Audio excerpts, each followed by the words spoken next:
Егер сіз өз отбасыңыздың күшімен шағын сиыр қора ұйымдастырсаңыз, онда қосымша ешкімді жалдаудың қажеті жоқ. Ал енді 50 басқа арналған толыққанды кешен құрсаңыз, онда қызметкерлер жалдауға тура келеді. Нормативтерге сәйкес 50 сиырды күту үшін 4 адам жеткілікті. 2 сауын және 2 ауысымнан шығатын қызметкер. Өндірісті автоматтандырсаңыз, жұмыс істейтін адамдардың саны аз болады.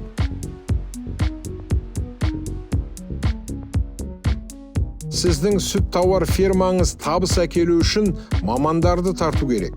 Бірінші кезекте жануарлардың денсаулығына мән беріп, білікті мал дәрігерін жалдаңыз. На семейные фермы, допустим, 50-100 голов, смысла нету держать отдельного ветеринарного врача. Можно заключить договор, сейчас в настоящее время есть коммунальные предприятия на ПХВ, это горветстанции или районные ветеринарные станции, которым заключается договор, и все ветеринарные вопросы будут отрабатываться ими. Или заключить договор с индивидуальным предпринимателем, который имеет ветеринарное образование, который будет заниматься вопросами ветеринарии в этом хозяйстве. Қазіргі уақытта белгілі бір шаруашылықта құрылған жүйе бойынша қолданылатын көптеген эквивалентті, тірі және активтендірілген вакциналар бар. Конечно, молочное скотоводство, в отличие от мясного скотоводства, требует больше ветеринарного внимания. Для коров молочной продуктивности свойственны такие болезни, как болезни вымени, болезни глаз, болезни конечностей. И те же самые новорожденные телята с самого рождения при неправильном содержании были подвержены легочным заболеваниям. Үкіметтің 2012 жылғы қаулысына сәйкес, малдың 20-ға дейін ауруы бюджет қаражат есебінен жүзеге асырылады.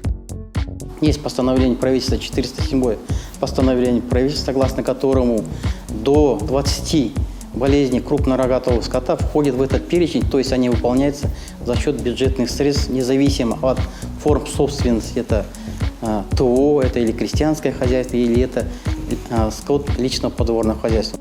Бірақ жаңа туған бұзаулардың ішек, өкпе, тері, көз аурулары шаруашылықтың өз есебінен, ірі қара мал иесінің есебінен емделеді. Статистикаға сәйкес, сүт тауар фермасының тиімділігі 20-30% шегінде бағаланады. Ал инвестициялар орта есеппен 6-8 жылдан кейін өтеледі. Сиырларды ұстаудың жалпы қабылданған тәжірибесінен малдың сүтті өнімділігі жоғары болған сайын және табын бойынша жалпы өндіріс көп болса, сүттің өзіндік құнында төмен екені белгілі.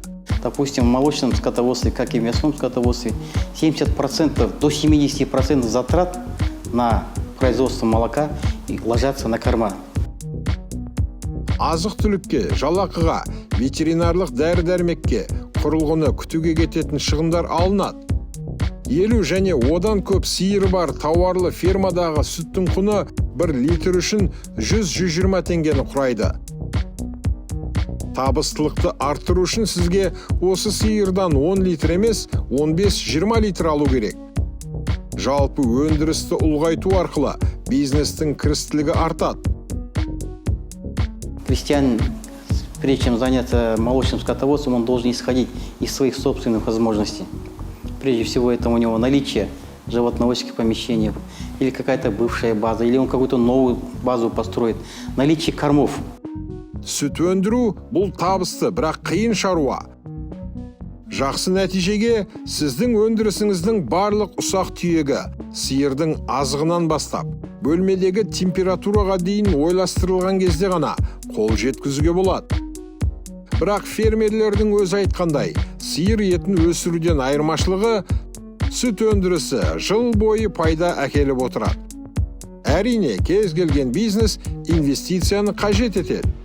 Егерде қаражатыңыз жеткіліксіз болса, аграрлық несие корпорациясына хабарласыңыз. Төмен пайыздық мөлшерлеме, жеңілдікті кезең, мемлекет тарапынан қолдау. Мұның бәрін аграрлық несие корпорациясының Қазақстан бойынша 17 филиалдан ала аласыз.